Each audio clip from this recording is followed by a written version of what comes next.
जय श्री राम। आजकल social media में, इंटरनेट पे सब जगह ये विवाद चल रहा है कि रामायण में उत्तरकांड क्या ये वास्तव में था।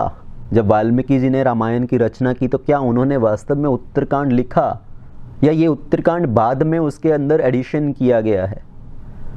क्योंकि लोगों के मन के अंदर ये प्रश्न आते हैं कि भगवान राम की जो एक लीला है कि उन्होंने सीता जी का त्याग किया, उनको फिर से वन में भेज दिया एक धोबी के कहने मात्र से, तो लोग उसको नकारने का प्रयत्न करते हैं। क्योंकि जब हम किसी प्रश्न का उत्तर नहीं दे पाते, भगवान की किसी लीला को हम नहीं समझ पा रहे हैं, उसका उत्तर नहीं दे पा रहे हैं, तो उसको नकारने का ही प्रयत्न किया जा रहा है। तो किस तरह के आर्ग्यूमेंट्स दिए जा रहे हैं। एक आर्ग्यूमेंट, एक लॉजिक दिया जा रहा है कि उत्तरकांड को बाद में किसी ने ऐड किया। जब इन्वेडर्स आए, जब मुगल्स आए, ब्रिटिशर्स आए इंडिया में, तो उन्होंने हमारे शास्त्रों के साथ छेड़छाड़ किया। ये बात सही है कि इन्वेडर्स ने हमारे शास्त्रों को, हमारी संस्कृति को नष्ट करने का प्रयत्न किया। और वो प्रयत्न किस रूप से किया गया? किसी श्लोक का अर्थ चेंज करके, उसके अंदर कोई शब्द चेंज करके, उसको बदल के, पर मुख्य रूप से उसका गलत अनुवाद देकर, उसकी गलत परिभाषा देकर, तो लोगों को अपने ही संस्कृति से, अपने ही शास्त्रों से विमुख करने का प्रयत्न किया गया। पर इसका अर्थ ये नहीं है कि किसी ने रामायण का जो एक सेक्शन है उत्तरकांड, वो पूरा का पूरा किसी ने उसके अंदर बाद में लिख दिया। देखिए, उत्तरकांड रामायण का 1/7 पोर्शन है। अगर रामायण के अंदर 24,000 श्लोक हैं तो उत्तरकांड उसका 1/7 पोर्शन है। तो हम 1, 2, 4 श्लोक की बात नहीं कर रहे, हम कई 100 गुना श्लोकों की बात कर रहे हैं कि किसी ने बाद में उसके अंदर ऐड कर दिए।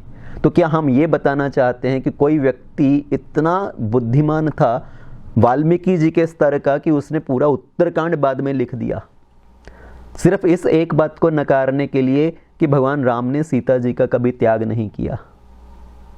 और दूसरा लॉजिक वो क्या देते हैं कि जब रावण का वध करने के बाद भगवान अयोध्या में वापस आए, उनका राज्याभिषेक किया गया, तो वाल्मीकि जी ने बस वहीं पर रामायण को खत्म कर दिया, क्योंकि वहां पर फल स्तुति लिखा गया है कि इस कथा को सुनने का क्या फल प्राप्त होता है।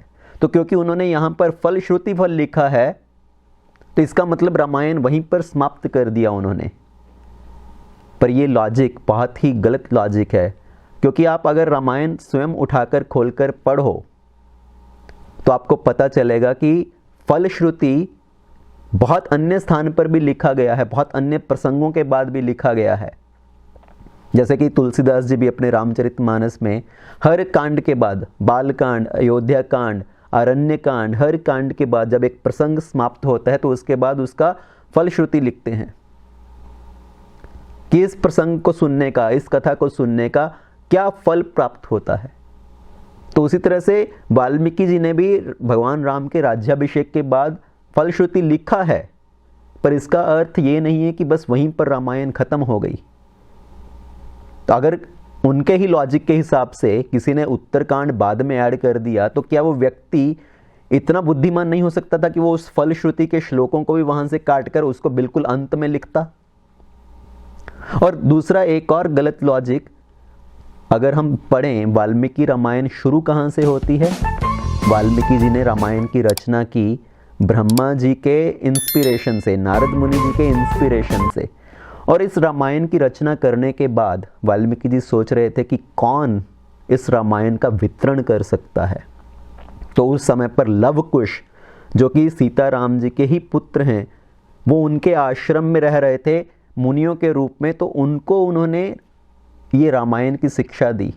और फिर लवकुश हर जगह, हर नगर प्रांत में इस रामायण को गाते हुए गए। और स्वयं राम जी ने जब ये 2 बालकों को देखा, उनके प्रति बड़े आकर्षित हुए और उनको अपने भवन में बुलाया कि आप यहाँ पर आकर ये गान करो। तो अगर उत्तरकांड था ही नहीं, तो रामायण जहाँ से शुरू हो रही है बालकांड में कि लवकुश ने ये रामायण गाई, वाल्मीकि जी ने लवकुश को रामायण सिखाई, उसका कनेक्शन कहाँ से बनेगा? तो इसका मतलब पूरी रामायण ही बदली गई है फिर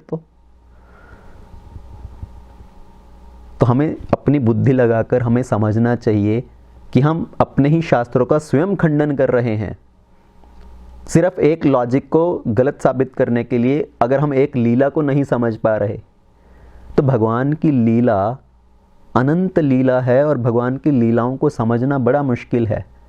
तो भगवान ने सीता जी का त्याग क्यों किया? लोग इस बात के ऊपर प्रश्न उठाते हैं कि राम जी का चरित्र इतना अच्छा है, सिर्फ एक इस लीला की वजह से अगर उनके चरित्र पर दाग लग रहा है क्योंकि हम उनकी वो लीला को समझ नहीं पा रहे, तो अच्छा है कि इसको नकार दो कि ये लीला हुई ही नहीं। पर वास्तव में हमें उस लीला को समझने का प्रयत्न करना चाहिए। भगवान मर्यादा पुरुषोत्तम के रूप में प्रकट हुए, मर्यादा पुरुषोत्तम राजा, एक मर्यादा पुरुषोत्तम पुत्र। तो उन्होंने अपने पिताजी का वचन पूरा करने के लिए अपने राज्य का त्याग कर दिया। तो एक आदर्श पुत्र का चरित्र दिखाया और एक आदर्श राजा का चरित्र, क्योंकि भगवान मर्यादा पुरुषोत्तम है तो राजा का कर्तव्य क्या है? अपनी प्रजा के प्रति पहले और अपने परिवार के प्रति बाद में। तो ये आदर्श राजा का चरित्र है। अपने व्यक्तिगत सुख दुख की चिंता ना करते हुए प्रजा का ध्यान रखना कि प्रजा के अंदर कुछ उपद्रव तो नहीं चल रहा, प्रजा के अंदर किसी बात को लेकर अशांति तो नहीं है। तो जब एक व्यक्ति ने प्रजा में राम जी के ऊपर ये दोष उठाया कि उन्होंने सीता जी को स्वीकार कर लिया, जो इतने दिन इतने महीने तक किसी पराये पुरुष के घर पर रहकर आई, और इसको देखकर अन्य नारियों भी अपना वही चरित्र अपना सकती हैं, तो ताकि प्रजा के अंदर ये उपद्रव ना चले, ये अशांति ना हो, भगवान ने अपने सुख दुख का ध्यान ना करते हुए सीता जी का त्याग किया। वास्तव में वो त्याग नहीं था, वास्तव में था कि उनको सीता जी को उन्होंने वन में वाल्मीकि जी के आश्रम में भेजा। त्याग करने का अर्थ होता है किसी को घर से निकाल देना और उसकी कोई चिंता ना करना, उसका कुछ ध्यान ना देना। पर भगवान ने उनको लक्ष्मण जी के द्वारा वाल्मीकि जी के आश्रम में भेजा, क्योंकि वाल्मीकि जी का आश्रम भी क्या है? भगवान के राज्य का ही भाग है।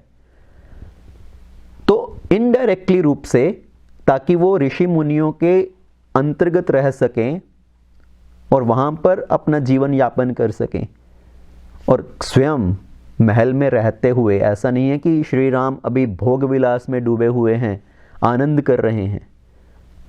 उनका अपना जीवन किस तरह से था? वो अपने कक्ष के अंदर कुशाग्रास का बिछौना लगाकर उसके ऊपर सोते थे। तो ये जो प्रेम है वो है विप्रलंभ, लव इन सेपरेशन। अगर वो चाहते तो दूसरा विवाह भी कर सकते थे, अगर उनको भोग की ही इच्छा होती, पर उन्होंने कभी भी इस प्रस्ताव को स्वीकार नहीं किया कि मैं दूसरा विवाह करूं। जब उनको राजसूय यज्ञ करना था, अश्वमेध यज्ञ करना था, उन सब यज्ञों को करने के लिए पत्नी की साथ में होना आवश्यक है। और राम जी ने क्या किया?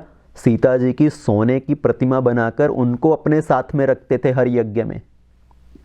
तो ये उनका प्रेम था सीता जी के प्रति। ऐसा नहीं था कि उन्होंने पूरी तरह से उनका त्याग कर दिया, अपने मन से भी उनको निकाल दिया और उनके ऊपर किसी तरह का संदेह था। सिर्फ प्रजा का मन शांत करने के लिए, ताकि प्रजा के अंदर अशांति ना हो, कुछ उपद्रव ना हो, अपना आदर्श राजा का चरित्र प्रस्तुत करने के लिए, जो उनके अवतार का एक मुख्य कारण था, उसके लिए भगवान राम ने ये लीला किया। तो हमें भगवान की लीलाओं को सही ढंग से समझने का प्रयत्न करना चाहिए और दूसरों को भी समझाने का प्रयत्न करना चाहिए, ना कि हम भगवान की लीलाओं को नकार ही दें कि नहीं नहीं ऐसा तो हुआ ही नहीं था, और अपने ही शास्त्रों के ऊपर उंगली उठाएं। जय श्री राम।